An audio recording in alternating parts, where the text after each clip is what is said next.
Welcome to the Rabbit Hole Club, where we're keeping it surreal and talking about all things odd, mysterious, and paranormal. This is show 006. Tonight, I welcome back my sister from another mister, Christine Blue. We're going to talk about some of our paranormal investigations as Show Me Ghost West, haunted antiques, EVPs that'll raise your goosebumps, and all kinds of other weird shit. It's candid with plenty of colorful euphemisms and adult language, so be advised. Before we go too deep, remember to visit my Patreon account and become a member so I can keep bringing you fun and freaky shows with colorful guests and amazing stories. It's full of fun little goodies that'll make you go, Patreon.com/The Rabbit Hole Club. If you want to follow me on social media, you can find all of that on my new website, therabbithole.club. Be sure to like and follow while you're there watching creepy and cool stuff. If you or someone you know would like to share a scare, personal experience, or anything else odd and unusual, you can call my hotline at 816-514-5084. Leave a message there or send an email to submit@therabbithole.club. I'll be happy to do an interview, play your message on the air, or read your experience to my listeners.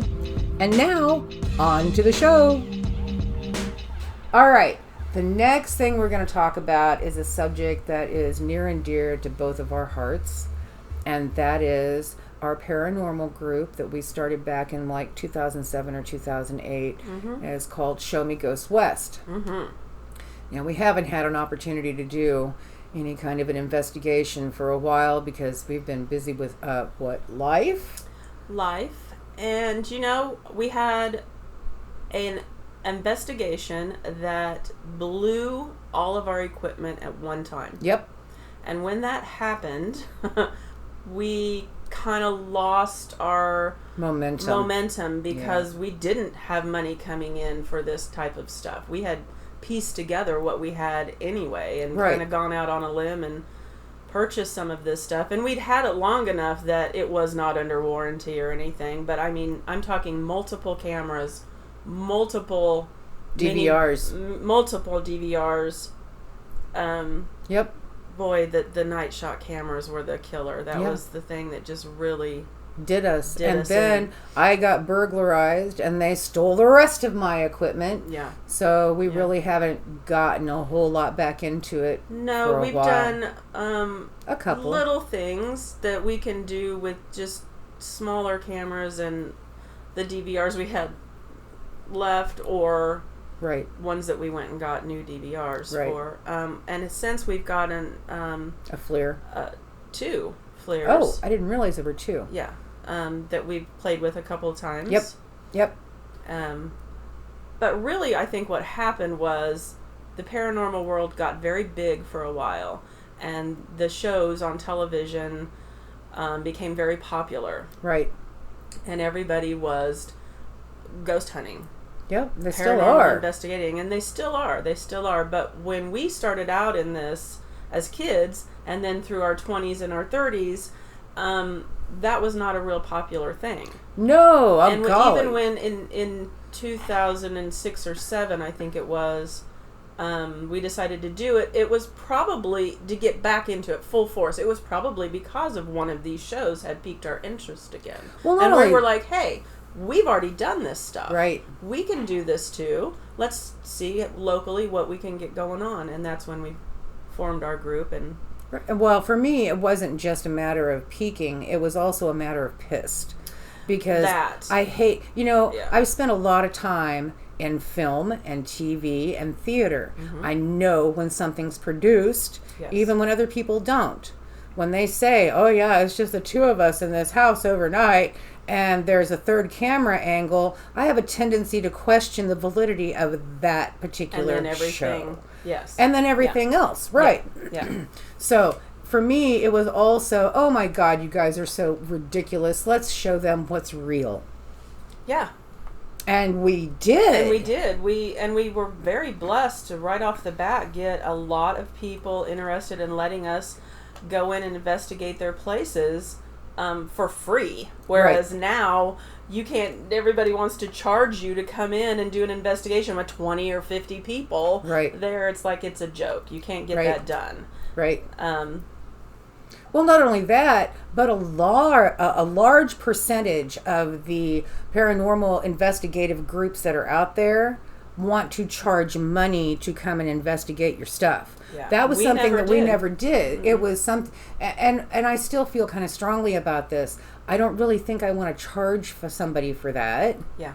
Because it's just not the right thing to do. Right. They need help. Right. So that's what we were about. Right. And that's helping the people or helping the ghosts, whichever we could be most beneficial. Right, because what? Ghosts are not pets. Okay, so that leads us to our very first paranormal investigation as a group. Yeah. It was you and me and your husband. Yes. And we went, this is such a crazy story. Her husband happens to know a lot of people in where they live. They live in a small town in Missouri, and everybody knows everybody. Everybody knows everybody, and he got a phone call from the police department. Yes. About a family who had been chased out of their trailer in the middle of the night and showed up at the police department. Yes. Needing help. And the cops didn't know what to do with them. So they called us. Yes. Now, we went to this trailer, the three of us, and the woman who owned it showed up long enough to let us in, refused to go into the house, and left. And her husband refused to come to the trailer at all.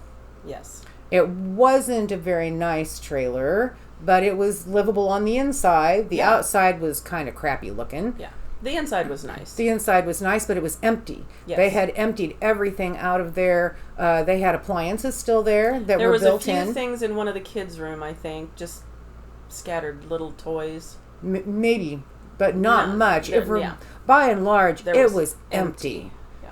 And so we set up and we did an investigation there, and we had some funky feelings. Yeah. We had some things that we saw out of the corner of our eye. Yeah. We had some thumping going on. Lots of thumping. In the other end of the trailer from us.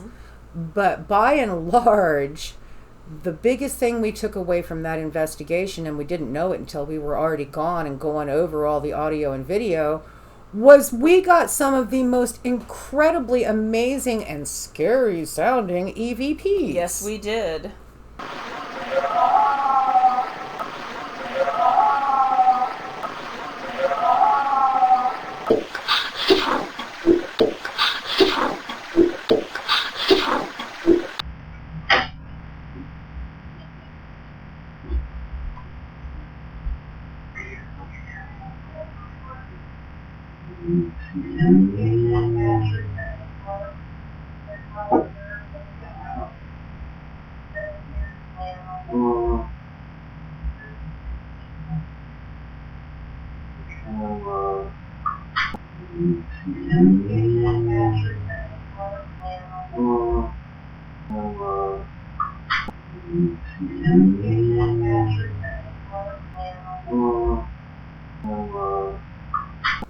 And of course, you know, we didn't know it at the time. Right.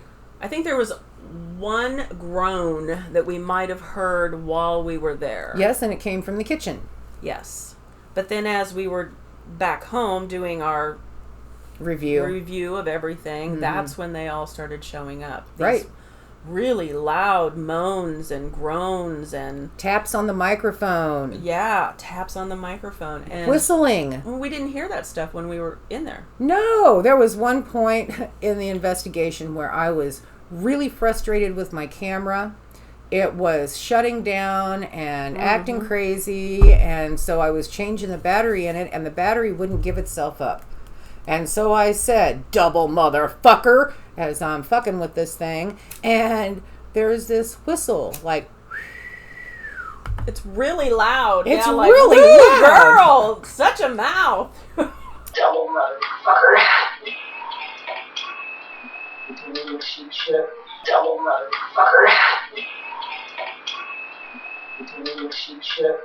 Yes. There's a cuckoo clock. Yes. Tick tock cuckoo. And there was no cuckoo clock in that house. There was no cuckoo. There were no clocks in that house. Oh, you're right. Trailer.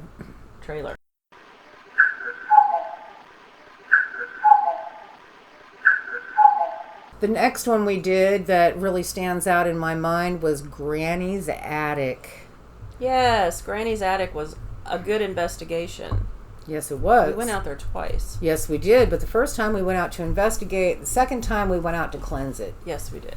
And she ended up losing that building shortly after that. Yes. And moving her stuff over to her house. Yes. So that was a really crazy place.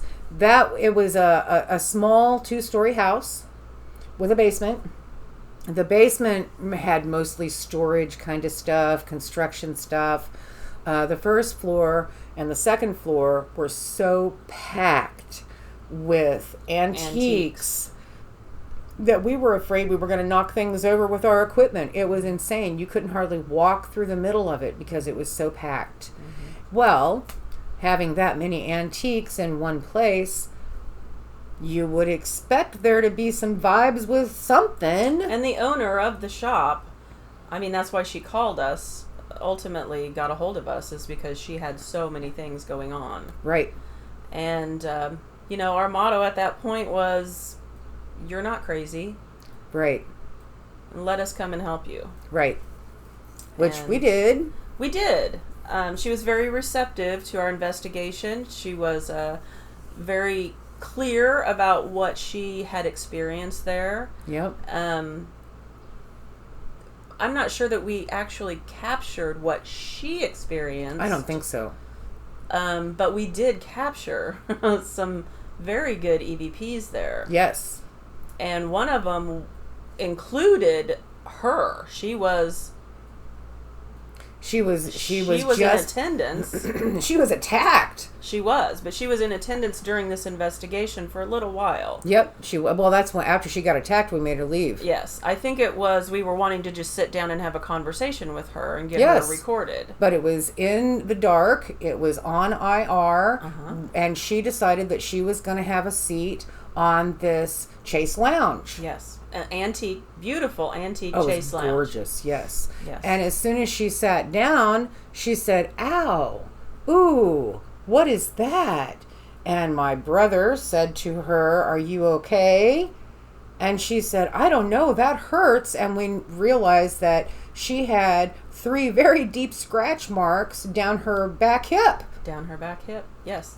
And it happened as soon as she sat down on that Chase Lounger. Yes, and so in reviewing the video footage from that moment, there is a very distinctive female voice, an older female voice. As she sits down on this Chase Lounge, you hear this older female voice say, "Get off my bed." Yes, she did. Yeah, it sounded like it was a nurse. You okay? Yeah, it sounded like it was a nurse. You okay? Yeah, it sounded like it was a nurse. You okay? And yes, she did. And yes, she did. That was a fun investigation. It really was. Of course, I like antiques, so it was a fun place for me, just period, to be there. And like you said, it was packed full of really nice antiques. Well, that was the same place that you and Bobby both got rushed. We did. By that weird light up in your face. We did. And that was coming up the stairway. For Bobby, he was in that hole. He was crawling down that hole. Oh, that's right. And that face came right up into his face. Right. There was this crawl space. And of course, my husband, he likes to get into those little spaces and see what's back there and in there and whatnot. And yeah, something did rush right at him. And I think we have that on tape, too. We do have that on tape. Yep. It's a butt shot. Yeah. 0.7, 0.8, 1.6, 0.8, 0.8. Well, you don't like it? Well, come here. There. Oh, I just saw a face. And then an hour later, you were downstairs on the main level. Yeah. We're all in the living room doing an EVP session, and she decides to get up and walk into the other room and just do some filming. And as she rounded the corner to go into the other room, the same thing happened to you. Yes, like she said, it felt like I got rushed by something. Yep. And didn't stick around, it just rushed right to me. And then gone. And then past me. Because that's greens. Whoa. Okay. Whoa. What happened? I just saw something like right up in my face. On the camera or right No, in your face? in my face. With your naked eye? Walk over there. Right there. Right there. No, you guys just don't crowd. I'm not trying to crowd. I'm trying to get it so I can get it. I don't know, my camera just went dead. What was that? Was that Ooh! Ooh! Oh, there's something there, guys. So wild. It was a good place. It was a good place. Okay, and then we have that other one. Oh my God, the House of Doors. The House of Doors. That was an interesting place. That was really cool. An old farmhouse, 2-story farmhouse. Huge. Out in Bates County, Missouri. It was a big place. Yep. We were contacted by the owner's son. And he said his father had just passed away. And that they were getting ready to move into the farmhouse. And they wanted to know if Dad was there, basically. They had a feeling or something. I'm not going to go into great detail about that, but that's why we went out there to investigate.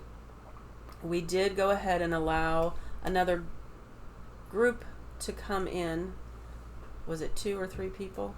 I think it was 3 people. So that they could experience a paranormal investigation like we did it, because they had done it their own way and they wanted to see how we did it. And it was their property, so of course sometimes you have to do that. It's not always the best thing.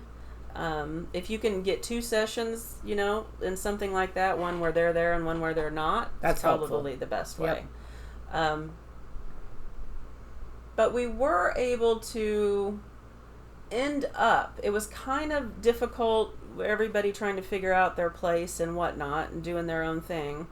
But once we got later into the night and everybody kind of calmed down. Acclimated to the situation, and we were all downstairs in one room. We were all together. And we just decided we were going to do an EVP session. Mm-hmm. And so I think you started. And I am not one to talk about too much about how psychic I am or not psychic I am. It's just personal to me. Usually that stuff happens to you. Yeah, that's my deal. You're the one that's usually, but for whatever reason, that night, this entity decided to go through me. Yep. To let this man know that his father was there. And it happens strangely because I'm not used to this, but as I'm sitting there listening to Colleen do an EVP session, I started getting images flashing in my mind of like a ticker tape running across a screen, and it had numbers on it, and I just let it happen for 3 or 4 or 5 minutes, and you're doing the EVP session, and then I just said, I have to stop you. This is what's happening to me.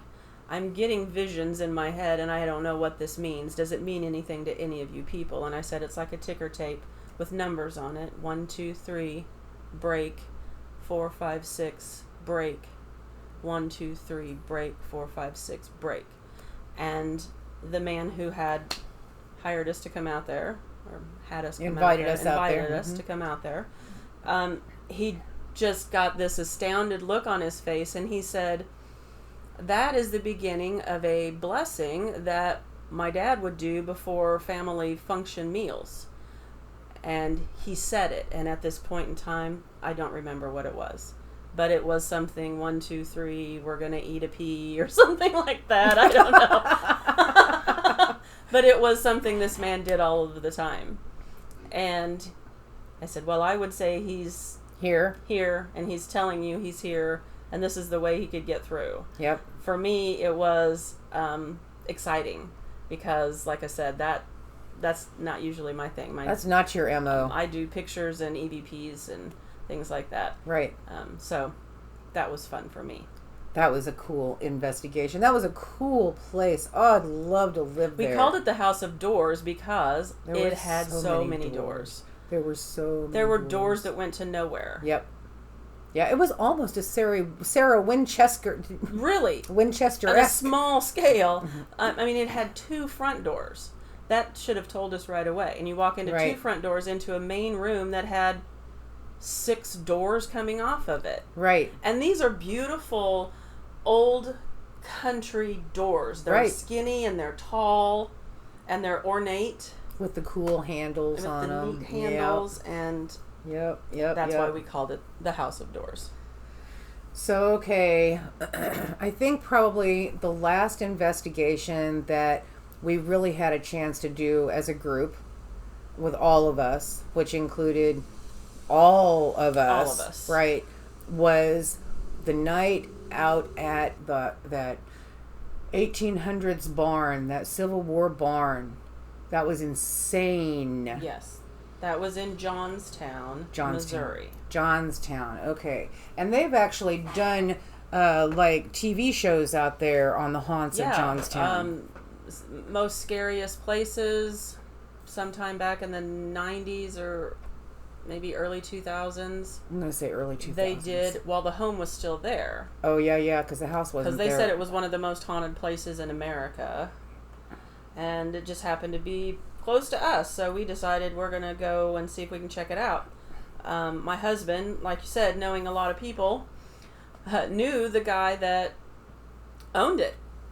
And he actually was a paranormal enthusiast also. Right. And had done his own investigations out there and said, you have a group?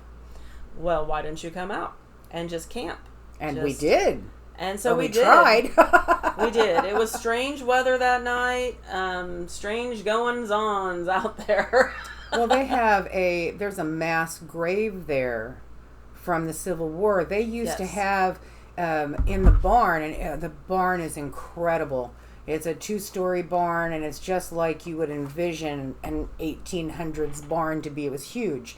And they used to have trials in the top of that barn during the Civil War. They did.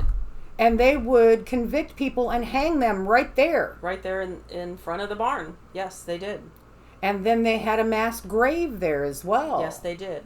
And we actually did grave dowsing there and did find a lot of buried bodies Which there. is where people had already said they were, so it was very easy. Right.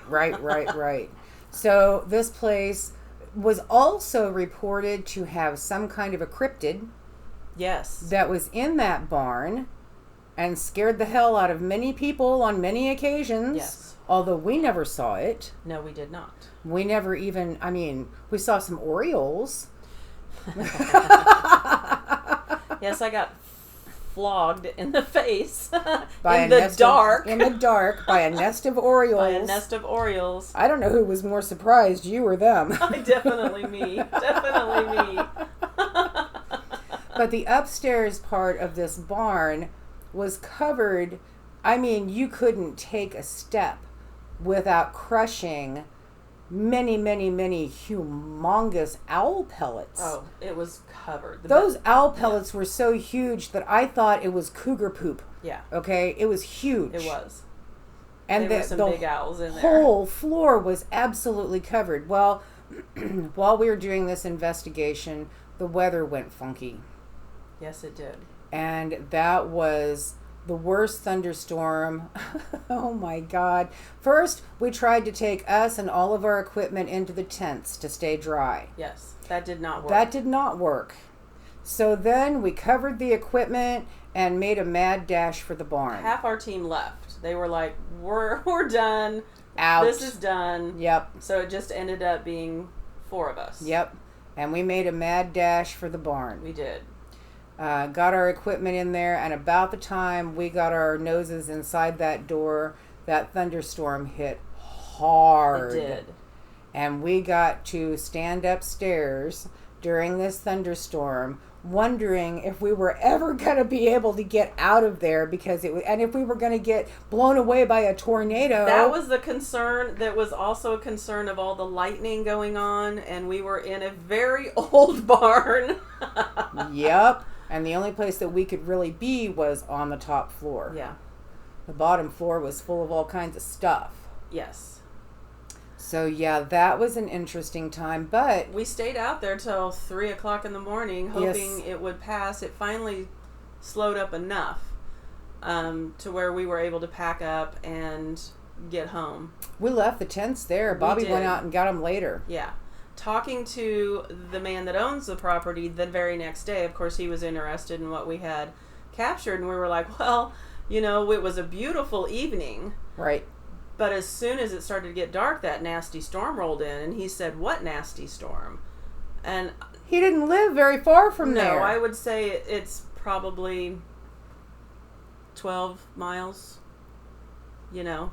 But they got nothing where and he we was got living, hammered. and we got hammered. Yes, we did. And he was looking at us almost like he didn't believe us, you know. But then it was like, look around. There was damage, tree damage, and water, and the pond was overflowing, and we had gotten it hard. Yes. And so we got nothing out of it except a good time, I guess. A good story. Yep, about Johnstown, and we have an open invite to go out there anytime we want. I'd love to go back just to see. Every single one of us at the time was like, you know, kind of fried all of our stuff. Yes, it did. It fried all of our stuff. We didn't know how much it had fried stuff until we started to review our stuff, mm-hmm, and then everything started breaking down. Yep. And I know none of our equipment got wet. I know that we took great pains to make sure. No, it didn't get wet. Nothing got wet, so it wasn't because of any moisture or anything that happened. I think that it probably had a lot of energy out there, and with the thunderstorm going on, right, the energy was enhanced. Probably didn't like what we were doing. And fried our equipment. And fried out our equipment as we were reviewing. Yeah, it didn't even happen that night. It was just dropping out. It was everything was just dropping out. You know, 2 cameras, 2 voice DVRs. recorders. Yep. My still camera made it through. My still camera fried.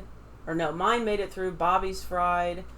It was just one crash after another. Right. 2 days later, as we're trying to review whatever it is. So we got nothing. So when he said come back, we were like, well, it's going to be a while. Yeah, because we don't have any equipment left. Got dowsing rods. We got dowsing rods. And then they got stolen. That's my show for this week. Special thanks to my amazing family for getting this project off the ground and indulging me down this crazy rabbit hole. Next week, I'll sit down again with my sister Christine Blue to talk about some crazy stuff we've experienced together, which includes the ghost of Dwarf Road, more crazy EVPs, and a possible cryptid growling at us in Bates County, Missouri. Don't miss it. Thanks for listening and keep it surreal.